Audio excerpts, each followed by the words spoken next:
সকালবেলা ঘুমের থেকে উঠলে পরে পায়ে ব্যথা হইতো বেশি, আচ্ছা, হাঁটতে পারতাম না।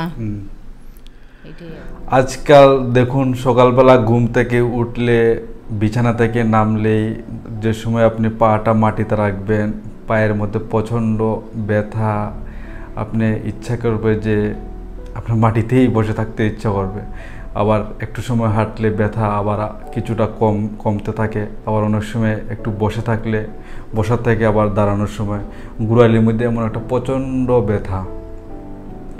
তো এইসব ব্যথা কেন হয় বা এইসব ব্যথা হলে আপনার বাড়িঘরে কি চিকিৎসা করবেন বা কি এক্সারসাইজ করবেন, তো আমার সামনে একজন উপস্থিত আছে, তো ওনার মুখে শুনবো ওনার কি সমস্যা ছিল এবং উনি ফিজিওথেরাপি ট্রিটমেন্ট প্লাস কি এক্সারসাইজ করেছে ওনার মুখ থেকে শুনবো।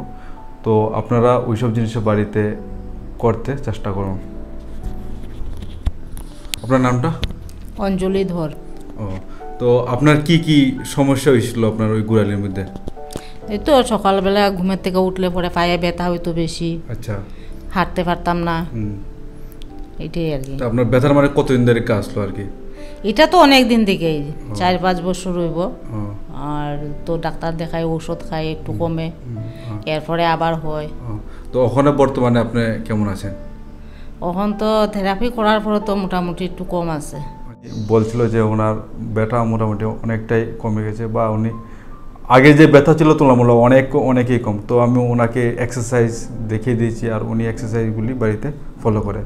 দেখুন, গোড়ালিতে ব্যথা প্রচণ্ড ব্যথা হয়, এটাকে আমরা মেডিকেল ভাষায় বলি প্ল্যান্টার ফ্যাসাইটিস।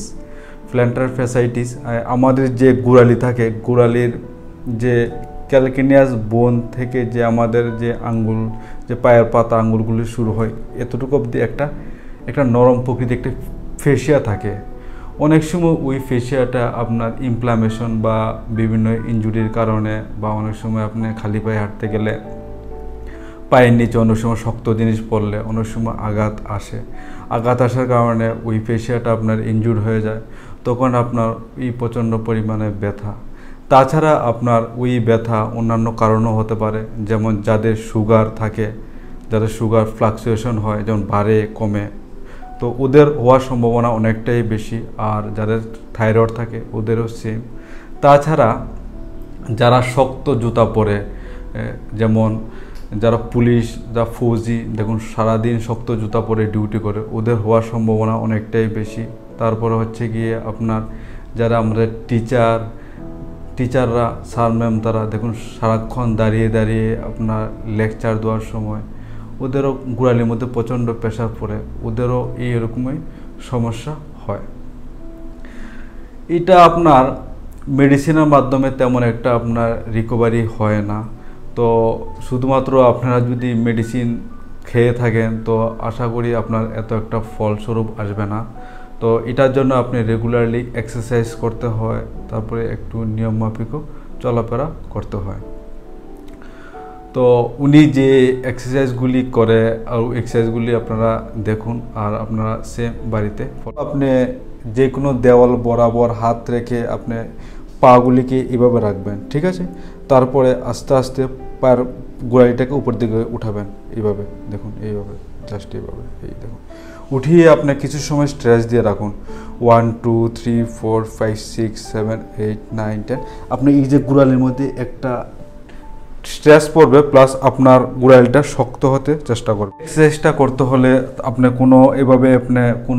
আপনার সিঁড়ির মধ্যে বা আপনার কোনো উঁচা জায়গার মধ্যে এইভাবে দাঁড়াবেন, তারপর এই যে আপনার গোড়ালিটা আস্তে করে নিচের দিকে নামাবেন, এইভাবে সেম আপনি কিছু সময় স্ট্রেচ দিয়ে রাখুন।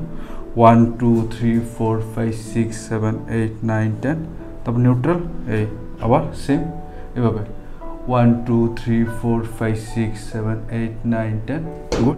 3 নাম্বার যে এক্সারসাইজটা থাকবে, তো আপনার বাড়িতে সেম এরকম একটা নেবেন, এটা বেলনি হতে পারে বা আপনি বোতল দিয়েও আপনি এক্সারসাইজটা করতে পারেন। তো সেম আপনি এভাবে রাখবেন আর চাপ দিয়ে জাস্ট এভাবে আস্তে আস্তে ধীরে ধীরে এইভাবে করবেন, এভাবে